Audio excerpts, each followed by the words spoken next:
ওই জায়গায় একটা সম্পর্ক আছে, ফোন দিছিল, ওরা গেছে ওই জায়গায়, কয়েকজন ছিল, থাকার পরে চাকু মেরে তাকে মেরে ফেলে দিয়েছে।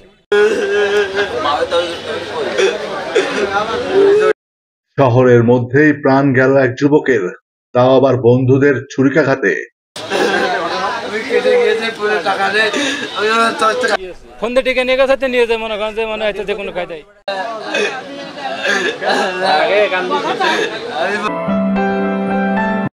জীবন বয়স 22 বছর নামের এক যুবক নিহত হয়েছেন। বিকেল 5টার দিকে ঝিনাইদহ শহরের ব্যাপারী পাড়ায় এ ঘটনা ঘটে।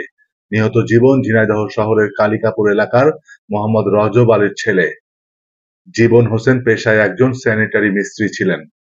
আমরা বাড়িতে শুনলাম ধর নাকি চাকু মেরে ওর কি কুপাই মেরে ফেলেছে, তাই আমরা দেখতে আসলাম।